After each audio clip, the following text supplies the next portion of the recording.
तो ये तीन हमें कालखंड को पढ़ना पड़ता है इतिहास के अंदर। प्राचीन भारत हो गया, मध्यकालीन भारत हो गया और आधुनिक भारत हो गया।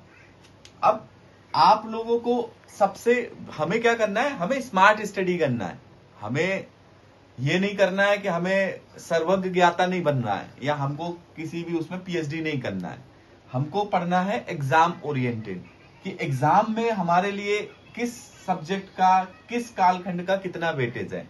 तो जो सबसे ज्यादा, अगर आप कोई स्टेट पीसीएस की तैयारी कर रहे हैं या कोई भी एसएससी या जहां पर भी आपका जीके का पोर्शन आ जाता है, वहां पर इतिहास का अपना एक महत्व है। और इतिहास के अपने महत्व में भी क्या है, आधुनिक जो भारत है आपका 1857 से लेके और 1947 तक का जो कालखंड है, ये बहुत इंपॉर्टेंट हो जाता है। और एग्जाम में भी इसका वेटेज सबसे ज्यादा रहता है 1857 से 1947 तक। तो आज मैं आपको थोड़ा सा क्विक ओवरव्यू दूंगा आधुनिक भारत का।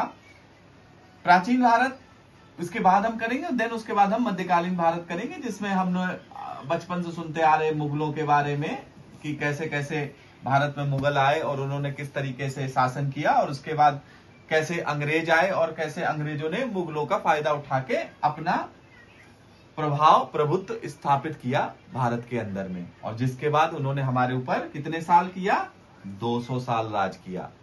जिनको अंग्रेजों को निकालने के लिए हमारे कितने नेता, क्रांतिकारी, सबने कितना सहयोग किया, उसके बाद जाकर हमें ये स्वतंत्रता मिली 1947 की।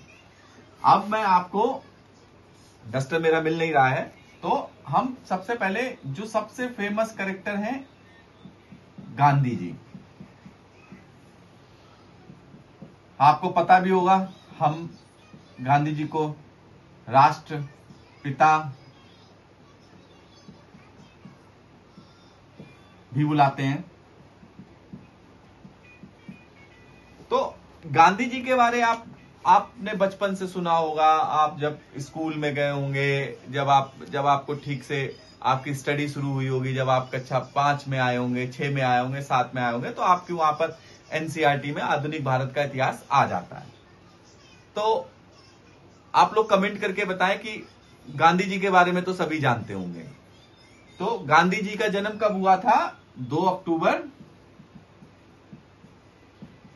1869 में, 1869 में गांधी जी का जन्म हुआ था। गांधी जी बहुत ज्यादा प्रभावित हुए थे। इन्होंने बचपन में ही अपने राजा हरिश्चंद्र की मूवी देखी थी, और ये राजा हरिश्चंद्र से काफी ज्यादा प्रभावित हुए कि जी मुझे भी जो कुछ बोलना है सत्य ही बोलना है। फिर इनकी जब ये कुछ दिन के बाद लॉ करने लंदन भी गए, लंदन से लॉ करके वापस आए, तो डायरेक्ट ये भारत में नहीं सीधा इन्होंने अपना कार्यकाल या अपना जो भी कामकाज था वो उन्होंने भारत से ना शुरुआत करके पहले वो दक्षिण अफ्रीका गए। दक्षिण अफ्रीका में इन्होंने कई आंदोलन किए। वहां पर जो अश्वेत की नीति चल रही थी, काले गोरे का, आप लोग आज भी देखते होंगे समाज में काले गोरे का बहुत भेदभाव रहता है। तो इन्होंने अंग्रेजों से इसलिए बहुत लड़ाई लड़ी और इनको इसमें सफलता भी मिली। इन्होंने वहां पे जो रंग भेद की नीति थी उसको खत्म किया दक्षिण अफ्रीका में, और इन्होंने कई तरीके के आंदोलन वगैरह अपने चलाए। वहां पर इन्होंने अंग्रेजों का सामना किया। अच्छा, ये भारत में इनका आना कैसे, लोग सोचते हैं कि 1915 के आसपास, जनवरी 1915 के आसपास गांधी जी भारत आए। गांधी जी उससे पहले भी भारत आए थे, लगभग 1905 के आसपास, 1901 से 1905 के बीच में। तारीख का मैं थोड़ा सा देख के बताऊंगा। उस समय पे ये इनके जो राजनीतिक गुरु थे वो थे गोपाल कृष्ण गोखले जी। अच्छा, गोपाल कृष्ण गोखले जी से ये काफी प्रभावित थे। तो गोखले जी ने, इन्होंने जब 1905 के आसपास ये भारत आए थे, तो इन्होंने कांग्रेस के एक अधिवेशन में भाग भी लिया था। फिर क्या हुआ, गोपाल कृष्ण गोखले जी 1913-14 के आसपास दक्षिण अफ्रीका गए और उनका मतलब अपना स्वास्थ्य वगैरह ठीक नहीं रह रहा था, तो उन्होंने गांधी जी से आग्रह किया कि भाई अब आप भारत वापस आ जाएं और भारत में जो स्थिति है अंग्रेजों से भारतीय जनता की, तो आप अपना योगदान दें। तो उसके बाद ही जब गोखले जी वापस आए 1916 में गोपाल कृष्ण गोखले जी की मृत्यु हो गई, गांधी जी आए थे, तो उन्होंने सबसे पहले जो उनका पहला आंदोलन हुआ वो हुआ 3 कठिया आंदोलन। उस 3 कठिया आंदोलन में ये बिहार आए और वहां पर जाके इनका पहला आंदोलन की जो शुरुआत थी वो वहां से हुई, 3 कठिया आंदोलन से। आप लोगों ने सुना होगा कि अंग्रेज जो थे वो बहुत चालू थे। वो क्या करते थे, सारा का सारा जितना कच्चा माल था वो विदेश इंग्लैंड ले जाके वहां पर अच्छे दाम पर उसको बेचते थे। तो उन्होंने क्या किया, नील की खेती कराना शुरुआत करी कि भाई आपको 1/3 भाग पे कंपलसरी था कि किसान को 1/3 भाग पे नील की खेती करना ही करना है। करने के साथ साथ उतना अच्छा उनको दाम भी नहीं मिलता था। तो जो रामचंद्र शुक्ल जी थे उन्होंने कई बार आग्रह किया गांधी जी से कि आप आओ और जरा हमारी भी इसमें मदद करिए कि कैसे हम अंग्रेजों का सामना करें। तो वहां पर गांधी जी ने 3 कठिया आंदोलन चलाया और उसका नतीजा ये निकला कि अंग्रेजों को गांधी जी के सामने झुकना पड़ा। गांधी जी कभी भी हिंसा में विश्वास नहीं करते थे, अहिंसा में विश्वास करते थे।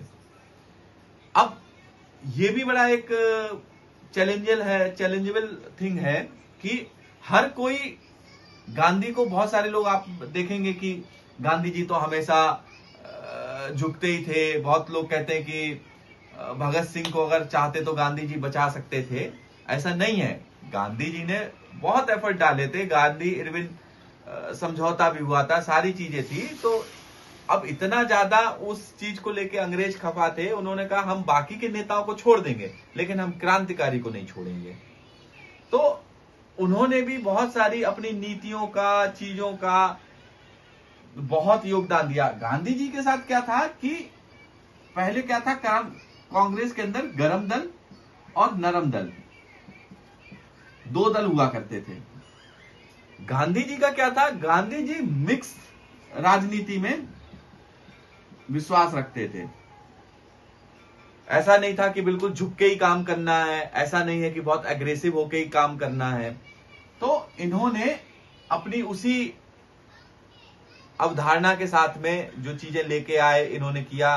तो आज हम आपको ना थोड़ा सा क्विक ओवरव्यू दे रहे हैं गांधी जी के बारे में, फिर हम आपको टॉपिक वाइज टॉपिक करके पूरा वाइस्तार आपको मैं लिखाऊंगा, आप नोट डाउन भी करोगे, अपने शॉर्ट नोट्स भी बनाओगे जो कि आपको एग्जाम में मदद करेंगे। अभी हम क्या कर रहे हैं, जस्ट आपको एक होलिस्टिक ओवरव्यू दे रहे हैं जिससे आपको समझ आ जाए कि चीजें मतलब एक्चुअल गांधी जी का क्या रोल रहा, क्या इंपॉर्टेंस रही भारत की स्वतंत्रता में। तो क्योंकि आप ये देखो ना, 1885 में जब कांग्रेस की स्थापना हुई तो उस समय नरम दल हुआ करता था, फिर गरम दल भी आया, नरम दल, गरम दल, फिर इनके विभाजन भी हुए। नरम दल हमेशा यही रहता था, हमेशा अंग्रेज के आगे यही रहते थे कि भाई ठीक है, अब ये चीज अच्छी नहीं है तो आप ये मान लो, हमेशा निवेदन के तौर पे रहते थे। गरम दल कहता था नहीं भाई, हम तो छीन के रहेंगे, हम तो करके रहेंगे। उसी का नतीजा था जब लॉर्ड कर्जन ने 1905 में जब बंगाल का विभाजन किया था, तो वहां पे आपने देखा होगा कि सुना होगा कि गरम दल ने बहुत ज्यादा एग्रेसिव हो गए थे कि स्वदेशी मूवमेंट चला दी, सारी चीजें चला दी। तो इसके चलते 1906 में कांग्रेस का विभाजन भी हो गया।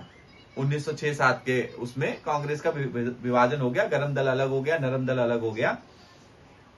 तो गांधी जी ने अपनी विचारधारा पे चलते हुए हमको स्वतंत्रता तक पहुंचाया। अब जब इन्होंने 3 कठिया आंदोलन कर लिया, फिर अहमदाबाद में भी आंदोलन हुआ, फिर उसी समय क्या हुआ, खिलाफत आंदोलन चला। खिलाफत आंदोलन क्यों चला, क्योंकि टर्की में खलीफा के खिलाफ असंतोष फैल गया। वहां पर जब ये असंतोष फैल गया तो गांधी जी ने खिलाफत आंदोलन चलाया। खिलाफत के चलाते चलाते असहयोग आंदोलन स्टार्ट हुआ। ये मैं आपको कुछ आंदोलन के बारे में बता रहा हूं जो बड़े फेमस रहे गांधी जी के।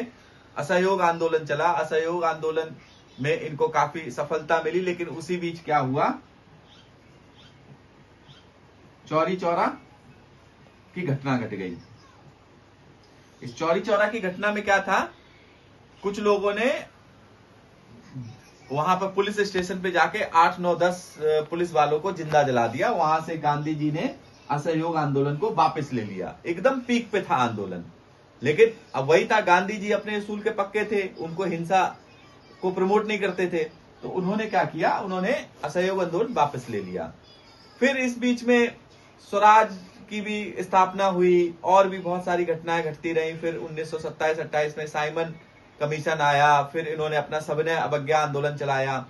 तो उस टाइम तक गांधी जी की काफी पॉपुलैरिटी हो चुकी थी अंग्रेजों के समय में, कि भाई ये गांधी जी हैं, इनको तो भाई ये तो अपना जिस चीज पे अड़ जाते हैं या जो भी अपना सत्याग्रह स्टार्ट कर देते हैं। तो क्या करते थे अंग्रेज भी, क्या किए थे, 1929-30 के आसपास इनको जेल में उठा के डाल दिए थे।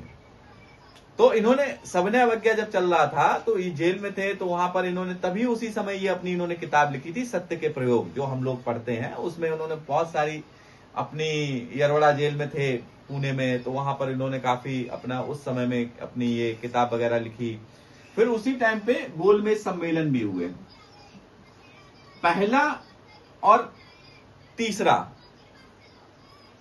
इसमें ना कांग्रेस गई ना गांधी जी गए, सिर्फ एक ही सेकंड गोलमेज सम्मेलन है जहां पर गांधी जी ने वहां पर गए और सारी चीजों को समझा, देखा। लेकिन एक ही व्यक्ति थे, भीमराव अंबेडकर जी, जो तीनों गोलमेज सम्मेलन को उन्होंने अटेंड किया था। और भीमराव अंबेडकर जी के बारे में भी हम बात करेंगे, उनका भी एक अपना महत्व रहा है इतिहास में। फिर उसके बाद गोलमेज सम्मेलन आया, फिर 1935 का अधिनियम आया, अधिनियम के बाद फिर क्रिप्स मिशन आया, बहुत सारी मूवमेंट्स चली। उसके बाद सबसे लास्ट में भारत छोड़ो आंदोलन चला। फिर जाके 1947 में जाके गांधी जी के अथक प्रयास से हमारे देश को स्वतंत्रता मिली। तो आज मैंने आपको एक होलिस्टिक ओवरव्यू दे दिया है। अब हम क्या करेंगे, अपनी नेक्स्ट क्लास में बाकायदा आधुनिक भारत का इतिहास हम 1885 से पढ़ना स्टार्ट करेंगे, कांग्रेस के स्थापना से। जब कांग्रेस की स्थापना से 1885 पढ़ के 1947 तक पढ़ेंगे, फिर हम रिवर्स जाएंगे 1857 और से 1885 के बीच का पढ़ेंगे। ये मैं इसलिए कर रहा हूं क्योंकि आपके एग्जाम के पॉइंट ऑफ व्यू से ये पूरा सेगमेंट बहुत इंपॉर्टेंट रहता है और आपको बड़ा मजा भी आएगा पढ़ने में। इतिहास को जितना आप अगर समझ के पढ़ेंगे ना, रुचि लेके पढ़ेंगे ना, तो आप कभी भूल नहीं सकते। खाना खाना भले भूल जाओ, लेकिन इतिहास नहीं भूलोगे, गांधी जी को नहीं भूलोगे। सोते सोते भी सपने देखोगे इतिहास के, कि इतिहास में क्या क्या चलता था। मैं इतना मजेदार आपको बना दूंगा पढ़ाने के लिए। तो आप अपना फोकस रखें, हम पे विश्वास रखें, आपको इतना अच्छा इतिहास करा देंगे। इतिहास के बाद हम आपका फिर पॉलिटी भी लेके आएंगे, ज्योग्राफी भी लेके आएंगे। इतना ही मजा आपको उन सब्जेक्ट्स में भी आएगा। आज के लिए थैंक यू सो मच। जय हिंद।